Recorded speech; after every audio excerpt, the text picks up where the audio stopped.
Good afternoon, PSQ Nation, here in the Philippines and all over the world, and welcome to this month's free uh, webinar entitled Implementing Effective CIS Critical Security Controls and Benchmark in the Industry. So, we have prepared this webinar especially for you, PSQ Nation, because we are really in need of this kind of transition and awareness when it comes to digitization and digital governance.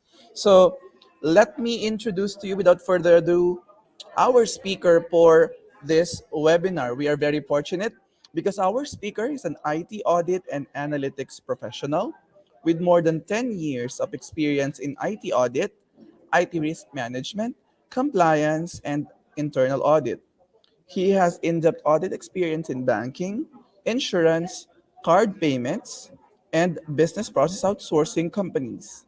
He has extensive experience in business process reviews, IT risk assessment, IT controls evaluation, security standard reviews, and data analytics. He is a certified public accountant, wow, a certified internal auditor, and a certified information systems auditor. He ranked first and seventh in the real estate appraiser and real estate broker licensure exams, respectively, in 2016. He also ranked first in his certified information security manager and certified in risk information systems control exams in 2016 for the ISACA Manila chapter.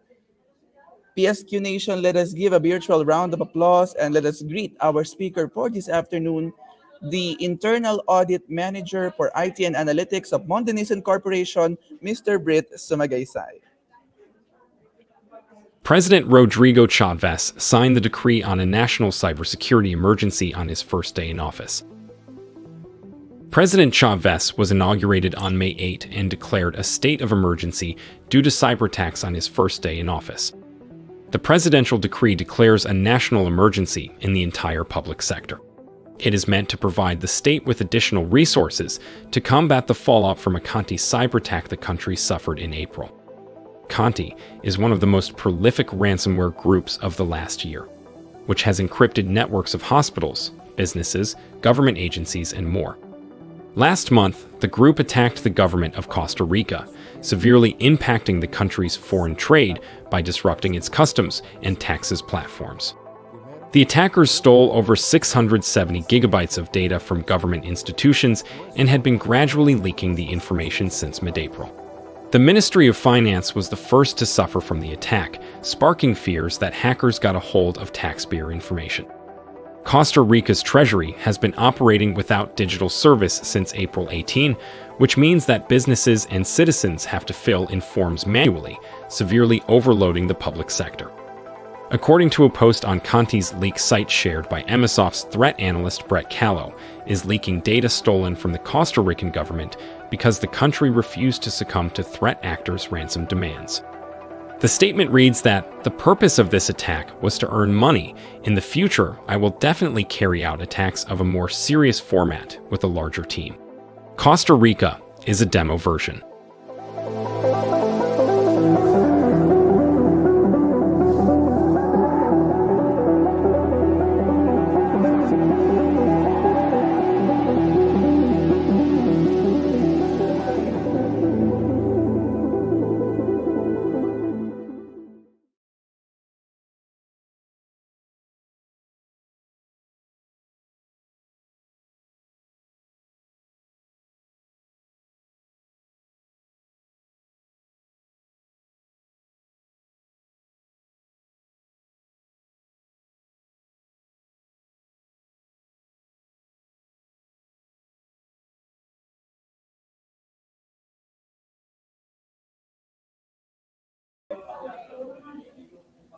All right.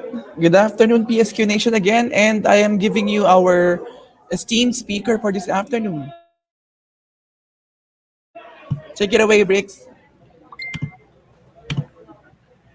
Um, Good afternoon, PSQ Nation. So thank you for inviting me for to present or have a webinar for your group. So as you have seen earlier, they mentioned that Costa Rica is just a demo version.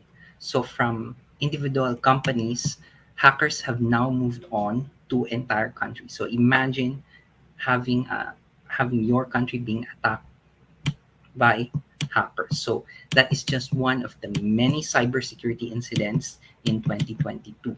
So most likely, many of you understand the importance of having good cybersecurity practices from your internal company trainings to conferences. So there's no shortage of speakers talking about how important uh, the cybersecurity is. So one really cannot overemphasize. But the next question many would probably ask is, where do I start? So this is where um, so if you're not an expert, you're going to have difficulty. And you know, I myself, I'm not a technical person, so I'm an accountant, and I did have the same concerns when I was starting out. So this is where CIS controls comes in. So typically, you would look at regulatory frameworks, standards from uh, agencies like NIST, or from professional organizations like ISAC, or even standards offices like ISO. But they're very generally complicated and needs extensive customization. So in the case of CIS, it's something easier for everyone. So CIS stands for Center for Internet Security. So let's have, so why CIS controls? So when we look at CIS controls, we look at first how it's developed. So it's a controls first approach. So instead of looking at it normally from a risk based approach, they are now looking at they have developed it from a perspective of identifying which controls are really important. So it's much simpler, less customization on the part of the user. Next is, it is actually a consensus among many cybersecurity experts. So it was built it was developed with the help of many US agencies and cybersecurity professionals. It is straightforward and very practical. So in this case, when you compare this to other frameworks, CIS controls are actually updated regularly. And for example, HIPAA was last updated in 2013, while COVID was updated last in 2019. And CIS Controls also has a lot of mappings available. So in case you are in a specific industry like healthcare for HIPAA, or for PCI for the payment card industry, the CIS Controls is something that you could actually map and customize for your implementation. So let's have a brief history of the controls.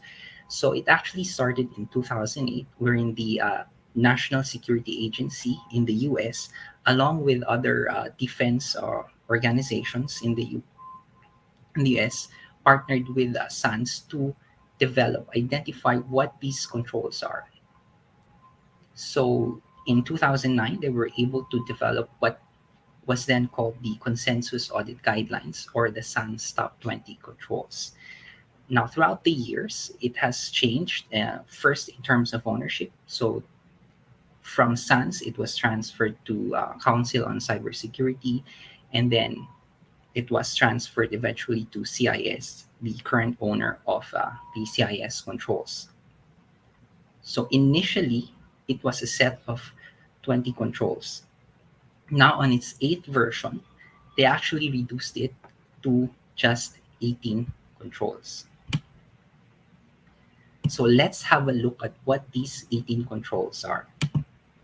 So this is a poster from CIS. And if you look at the 18, 18 controls, they're actually arranged in a very logical manner. So you start with the inventory of your assets and you end up with the penetration testing. So that's why it's a lot easier for many people, even those that are not technical, to understand. So here are the first six controls. So first three refer to the inventory controls, inventory of your hardware, software, and your data. And then the fourth one refers to the configuration of your assets. And then five and six refers to the control of your access. Here are controls 7 to 14. So we start with vulnerability management, and then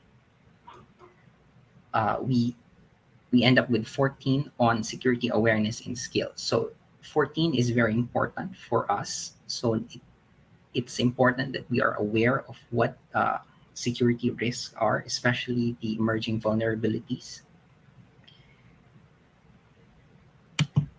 Next set would be from 15 to 18. So I'm not really going to go one by one, but let's see what let's see in detail a sample control. But before we do that, sorry, um, we have what we call CIS implementation groups. So this is what they introduced very recently, or not very recently, but in the seventh version. So the idea of the CIS implementation groups is to understand or to help guide users on how to implement these 18 controls. So the 18 controls actually come with what we call safeguards. So these were formerly called sub controls. They're now called safeguards. So for the first implementation group, IG1, we have 56 safeguards. So in terms of skills, you don't really need uh, to be an expert.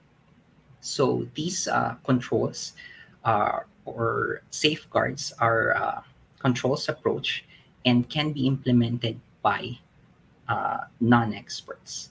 Implementation Group 2 is another set of safeguards. These are 74 safeguards or subcontrols that are from a perspective of an asset-based approach where you need technical expertise to implement them. The last set is IG3. Cyber security experts are needed to actually implement them. So they are a threat-based approach. So let's look at sample safeguards. So this is CIS control number 1, inventory and control of enterprise assets. So for this one, we need to actually manage all our assets. So these include our devices, our end user devices, our computers, our laptops, mobile devices, network devices, IoT devices if we have them, and servers that are connected to our infrastructure. Um, we also include those that are in the cloud. So if we look at the sample safeguards, we have 5 under CIS control number 1. For the 5, we have 2 under implementation group 1. So which means these are the 2 safeguards that we can easily implement. So that is first, establish a detailed asset inventory. And second is address if you find any unauthorized assets in your network, then you actually remove them. So you have a process to do that. IG2 actually includes a requirement for tools. So by using an active discovery tool, you're actually trying to identify which devices connected to your network are not authorized. So you actually look for them. And then we also have DHCP logging to ensure that your asset inventory is updated. So in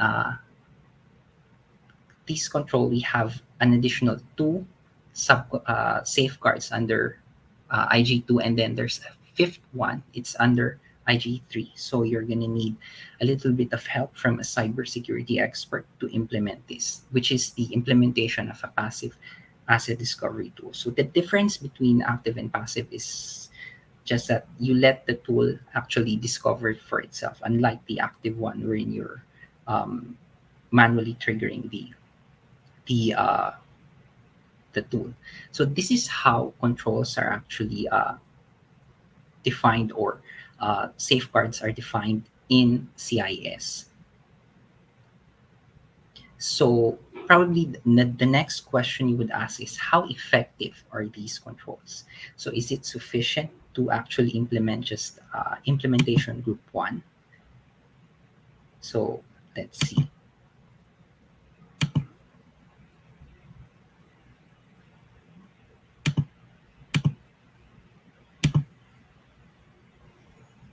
So this is a chart that came from the Community Defense Model version 2. So we're looking at the top 5 attacks from I think from 2021, and according to this document, by implementing all IG1 safeguards, we're actually it can actually address up to 77% of the top 5 attacks. So I think that's a reasonable number.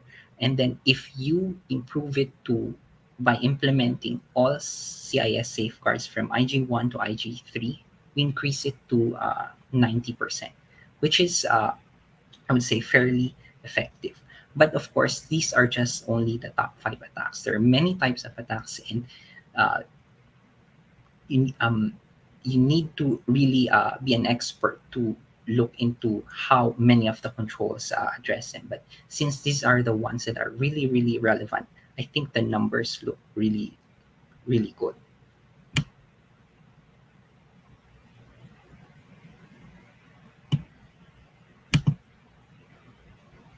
So on the same document, it highlighted the importance of having a safeguard 4.1. So this one, it's under CIS control number 4, which is the secure configuration of enterprise assets and software. So for this particular safeguard, we need to have a secure configuration process for our enterprise assets. So all of the assets I've mentioned earlier, we need to have what is an acceptable security configuration for these items. So off the shelf, they're not going to be very secure. So we need to have these standards for these devices. So how does CIS actually help in this case? This is where it becomes a CIS even becomes an even more important resource. So they have what we call CIS benchmarks. These are standard configurations or recommended configurations for various off-the-shelf systems. So first, they're vendor neutral, which means uh, they they they are developed independent of the vendors. So, and similar to the controls, they were developed through a consensus of cybersecurity experts. So we have a number of people or professionals that look into these systems and then give us what is the recommended setting. And because of its reputation as a good resource, many security vendors actually have utilized these benchmarks. So, for example, we have Qualys and Tenable. They actually integrate these benchmarks in these tools, in their tools. So, for example, if you have a vulnerability scanner, you're going to have most likely they have integrated some of these benchmarks. We've also partnered with other vendors like Amazon, wherein they have created hardened images based on these standards. So, what are hardened images? So, these are already pre-configured instances of the system or the operating system or the server that are already configured to meet these benchmarks. So, in terms of what are covered in these benchmarks, it's actually very, very comprehensive. We have they have included many technologies like under Windows or under Microsoft, the various servers, the various operating systems from a desktop and servers. They also included applications like Office, desktop Office, even our browsers. They also have open source systems like Linux, and then different types of databases, SQL, Oracle databases, Maria database, of the open source versions. They also have it for iOS, so for your iPhones, for your iPads, as well as for our Google Android devices. So let's take a look at one of these benchmarks. So for these benchmark, this is one. This one is for Google Android. So this is how it looks like.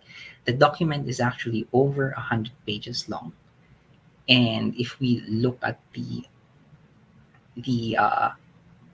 standards, there are actually uh, very particular steps. This is a standard format. So let's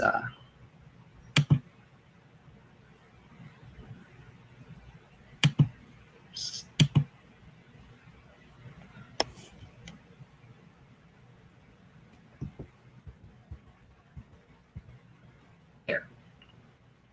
So L1, ensure the device firmware is up to date. L1 refers to the level of security that you want. There are generally two levels.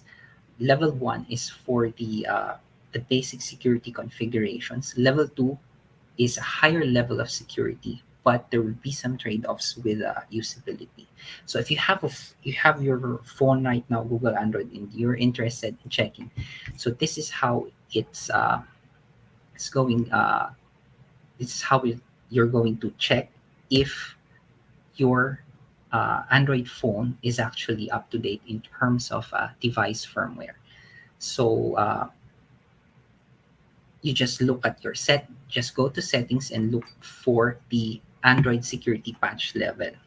So if you want to check, you check right now. So in my case, my patch level in my phone right now is July 2022. It's the most updated one for my device, but it turns out that it's not the most recent one. So there are limitations when it comes to vendors. This is a typical weakness for Google Android because of the extensive customization of the various vendors. So if you have a device from Google themselves, you're gonna get the August 5th patch levels as the most updated one. And if not, then it will depend on your vendor. So in my case, it's Samsung, so it's July 2022. So we're gonna wait. I'm gonna have to wait for probably 1 month for them to customize the patch. So what if you don't have the most recent patch in your phone? So you just have to apply the update if it is available. So it's that simple. That is just one control. Now here is a summary of the entire document for Google Android. So this one, we have a number of benchmarks, number of items that we need to check. So if you notice, some of them are level 2. So let's take a look at an example for level 2. So here, oops,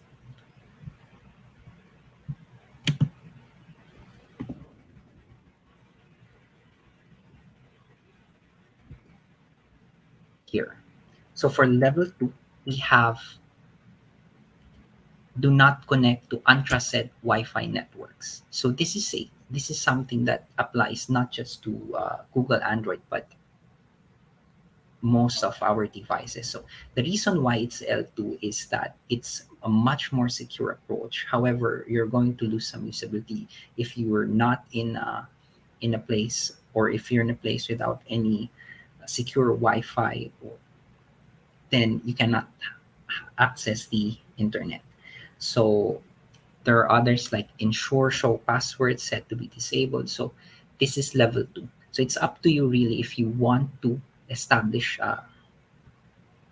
if you want to have a higher level of security at the expense of some some uh, some features, then you could go for L2. So in the industry, there would be instances wherein your company would require you to have an L2 level of security. So in those cases, hopefully they manage it via an enterprise tool to manage your manage your security configuration requirements.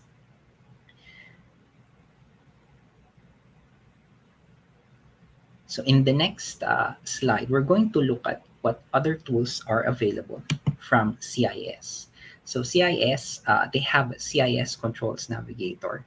So this is a tool that is on their website that allows you to actually look at all the controls and uh, their mappings to various standards. So if you want to map it to COVID 2019 or ISO 27000 series, you could actually export it to a very specific or very particular um, spreadsheet for your use. So unlike the typical mapping wherein they just put it in a huge spreadsheet, this one you can actually customize it to your particular requirement.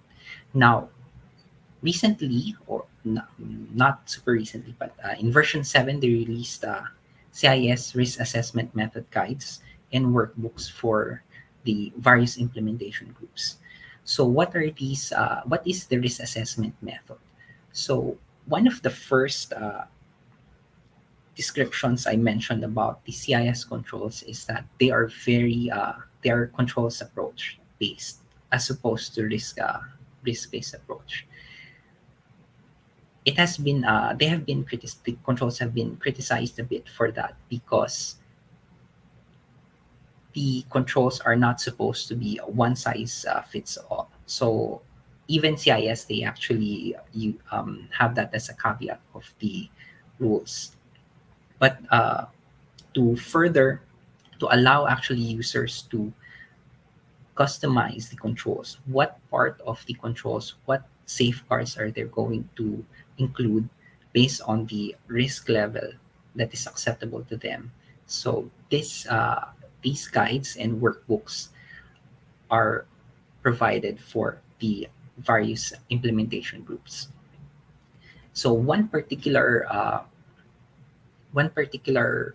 item for the risk assessment method or concept that they've introduced is the safeguard risk. So typically in a risk assessment process, you identify the residual risk, which is the risk after you apply controls. So inherent risk, and then you apply controls and you have residual risk. But in their case, the safeguard risk, they actually consider the possibility that the level of risk would actually increase. So it doesn't sound logical. So if you apply the control, the risk should decrease. But in this case, there would be instances where the risk will increase. So what would be a good example? A good example for this one would be the use of the requirement of having passwords being updated every X number of months. So let's say in your company, you are required to update your passwords every 6 months, and you have several systems in your company. So one of the recommendations is typical cybersecurity recommendation on password management is that you have to have different passwords for different systems so that if one is compromised, the rest are not compromised. So imagine having to memorize all of those passwords if, let's say, you have 10 systems, 10 passwords, and then you have to change them after 6 months. Then you have to change them again after 6 months. So at some point, you're going to run out of password ideas, or you're going to compromise a bit to make it easier for you. So some people would use post-it notes, write down the password so that they don't forget. In some cases, they have a spreadsheet wherein they type all of their logins and login details, including their password, so that they don't forget. But while it becomes easier for these people, they also increase the risk. So the requirement that you require people to update their password every 6 months may turn out to be a safeguard risk that increases the risk, that increases the instead of actually reducing it. So that's something that you need to look for when doing the risk assessment method. So there are also other cases, for example, in the industry wherein I would say the OTP, typically it's a control that allows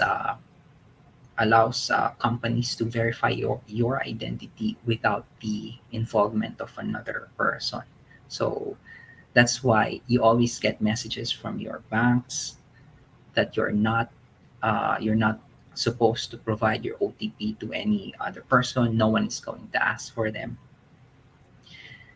But then some companies realize that they could use OTP to also verify some of their transactions. So currently there are for example, in deliveries, they now ask you to provide an OTP to another person.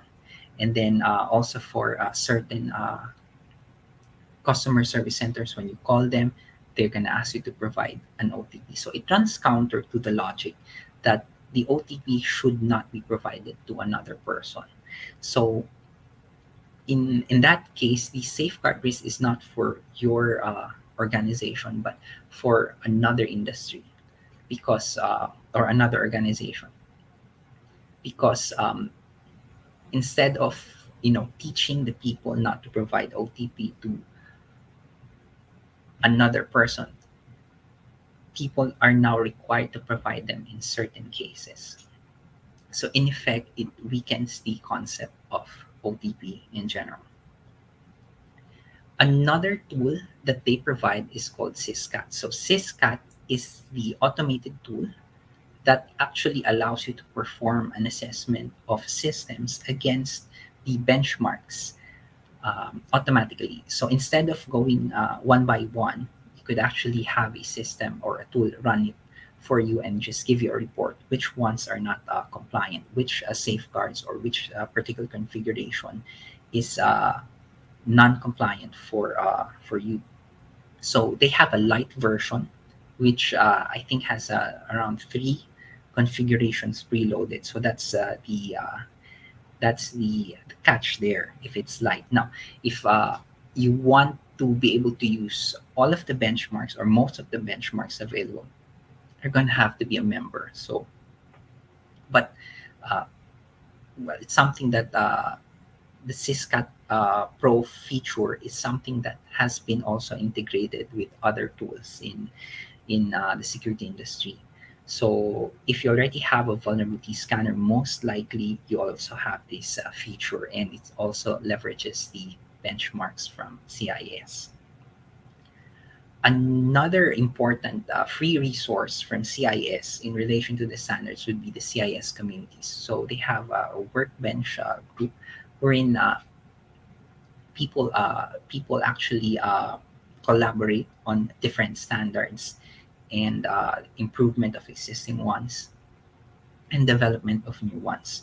So in case you want a particular standard or benchmark, security benchmark for a particular technology that is not yet there, it's not in the list of CIS, this is where you could actually ask them. So hopefully there would be capable professionals who will be able to help you.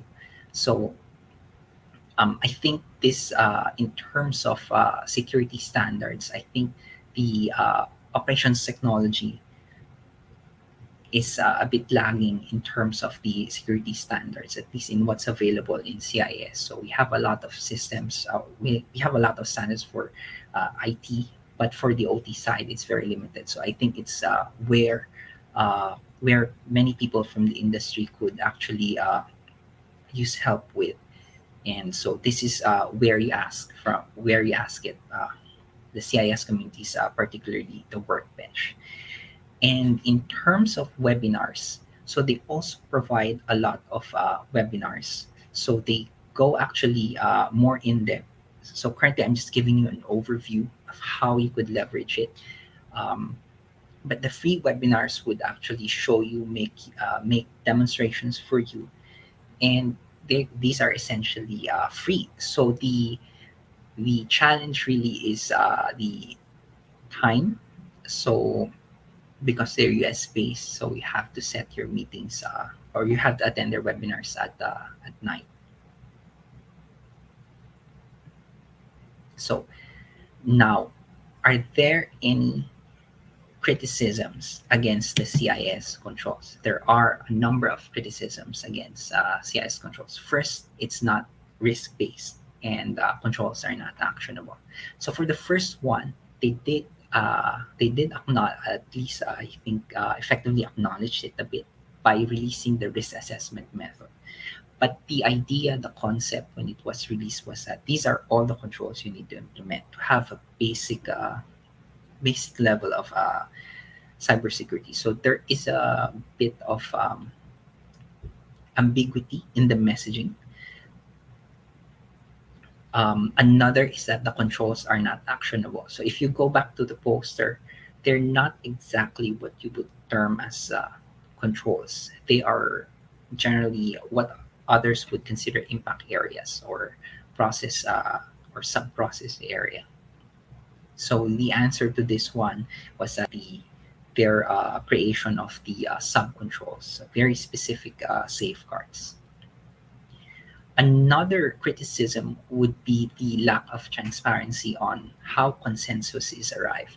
So both the CIS controls and the benchmarks are consensus driven. The participation is um, focuses on who, at least on their press releases and their documentation, they focus on who participated, who were involved in the consensus, especially in the CIS controls, where many U.S. government agencies are involved. But the transparency many people require would be on how it's derived. So how do they arrive at this particular consensus? So what would the group, or how would a particular control be included? How would a particular control be removed from the list? Is there a particular number? So there's a little bit or a lack of transparency on that area. The last part is that the controls are a little basic, and it's a very oversimplified view. So some people, they look at other standards like NIST 500, 800-53. And if you, I recently downloaded a spreadsheet of those controls, and it has over 1000 lines. So imagine having to go through all those controls.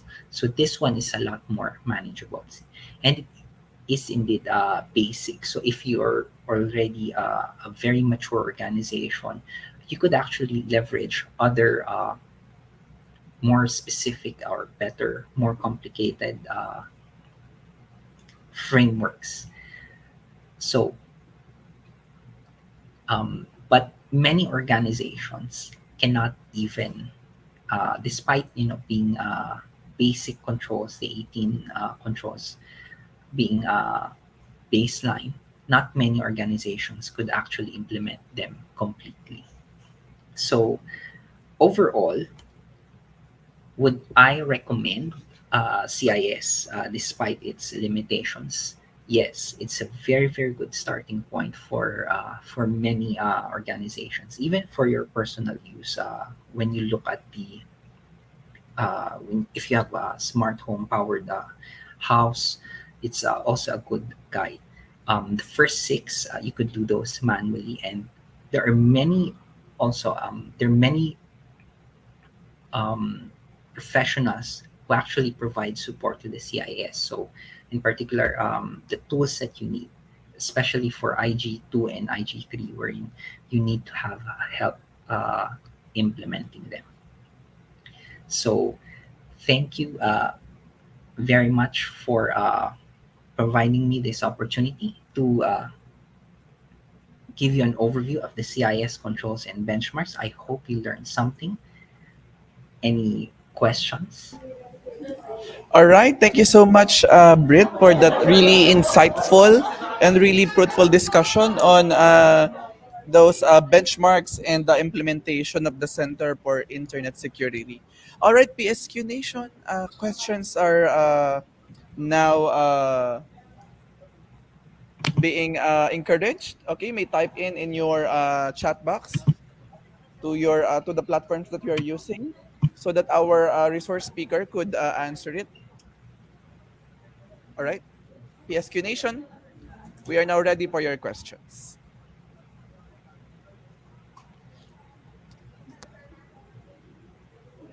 Okay, there is an offline question here, Britt. Yes. The question is, what will be the value or the value proposition of this CIS to small businesses like the MSMEs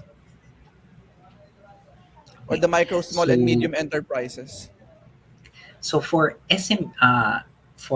MSMEs, I know security is a concern for them. However, in terms of resources, it's probably limited. So CIS is free. So there's that, and they have a lot of resources to help implement it. It's actually very easy, or a lot easier to implement compared to other standards. It's straightforward, and in terms of value being delivered, I think that they have come a long way in terms of the support, the enablers that they provide.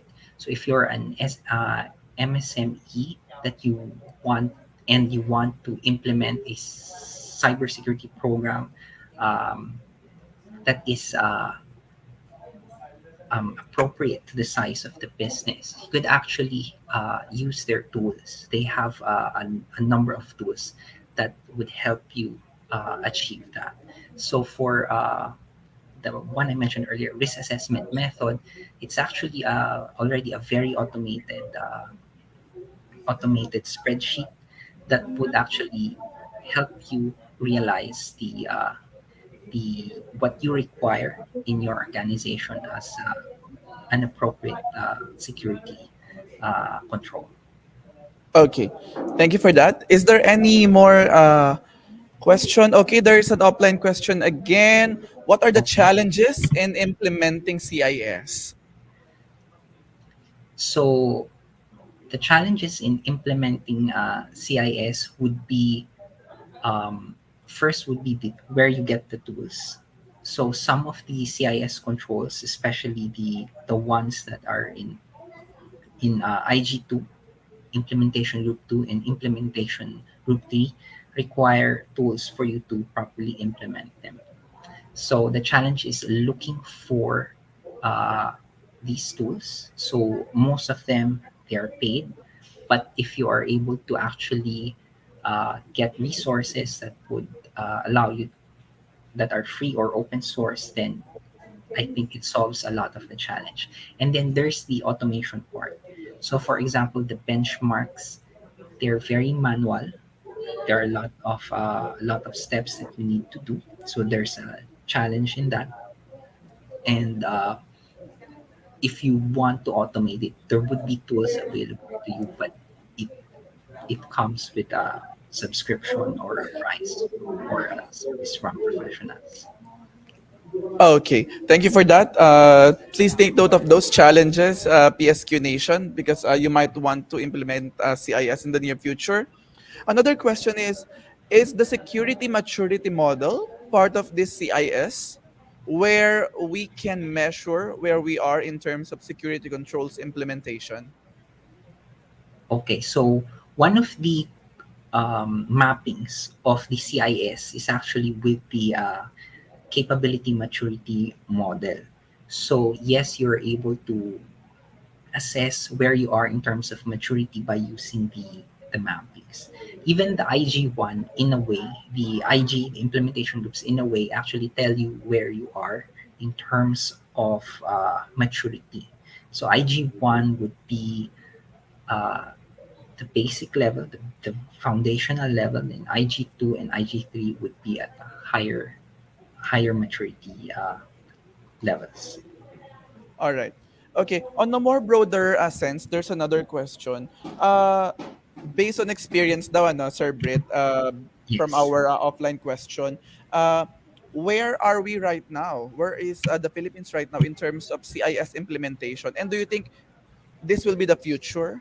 Or will there be a huge future? Or is this a promising framework in terms of organizational development? Okay, so in terms of industry implementation, I've seen the CIS standards, particularly the benchmarks, more in implementation. So most of the companies I've worked with, in a way, they use the benchmarks. That's why I think it's more popular in the industry compared to the CIS controls itself because of the regulators. Of course, if you have regulators, you prioritize what they want you to do. So if, for example, you're in the credit card business, you follow the PCI DSS. If you're in the financial institution under BSP, you follow the requirements. So generally, um, you have your own industry or regulatory standards. You follow them, and then CIS comes next. If you don't have one, um, in terms of the future, um, it's a good baseline. But as I've mentioned earlier, many companies even cannot implement it fully. So Okay. it's a very good starting point. And in terms of practicality, if you have your own security standards in your company, then a better or more useful resource would be the benchmarks. Okay. There is a question from one of our audience, Sherwin Billones. In considering safeguard risks or extended risk, how will this be effectively addressed without reducing the efficacy of standard controls in place?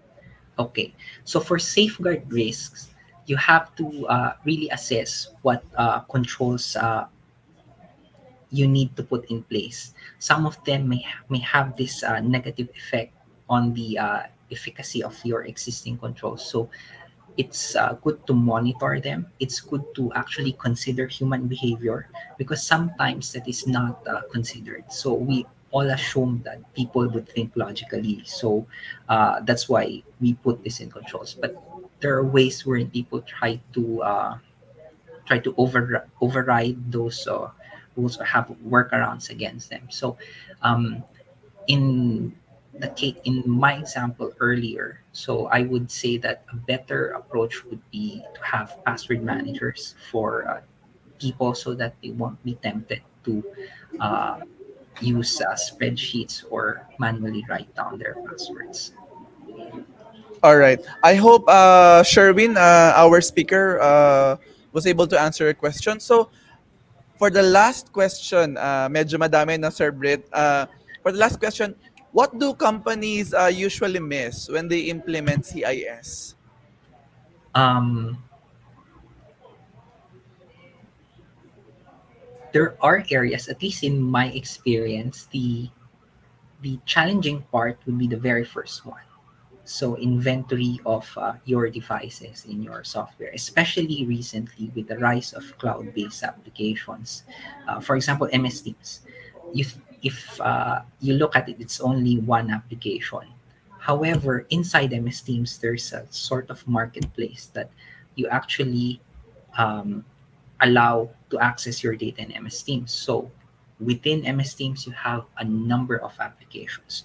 So in prior to the prevalence of work from home, the Office 365, it's a lot easier to manage. But right now, because of its very nature, you don't know.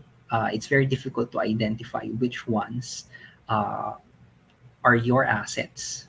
So In those cases, you're gonna need a lot more tools, a lot more expertise just to establish the inventory of your assets. So because you cannot protect what you don't know you have, and if you have an authorized software, it's going to be a huge exposure to your company.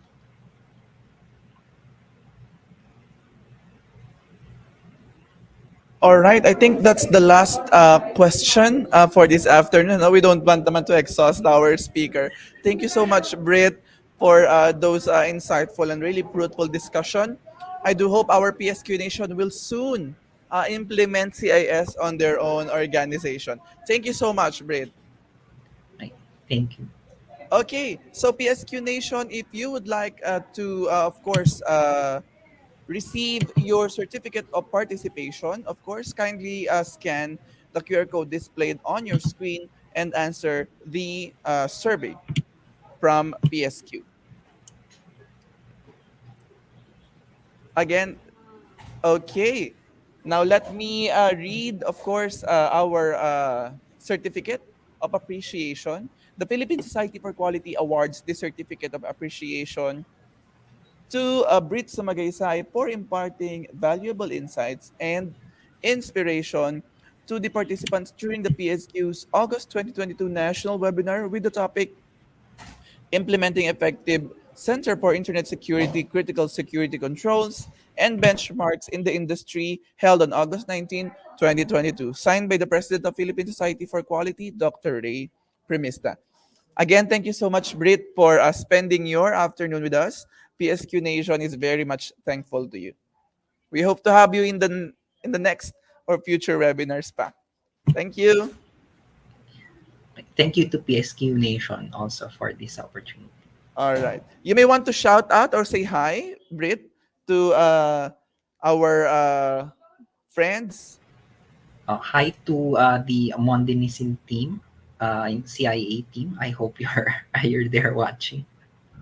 I'm sure they are. I'm sure they are.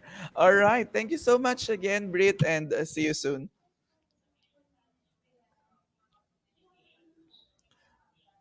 All right. Uh, Again, PSQ, of course, we are inviting everyone to be a member of a PSQ, the leading quality organization in the Philippines, a non-professional, non-profit organization established way back 1969. Okay? So, PSQ will be the leading network that inspires and shapes quality and organizational excellence leaders. That is the vision of PSQ. And of course, to be a network of agile, innovative, and trusted partner of choice who create value and drive. Okay, these are some of the speakers that we invited. Again, of course, one of this will be the speaker in the upcoming 33rd National Quality Forum. Can we show it on the next slide? Of course, we are collaborating with different companies right now, and we want to be in partnership with your own organization, PSQ Nation. And of course, here are some of the awards that we provide. Nomination is now open for Duran Medal, the Quality Manager of the Year Award.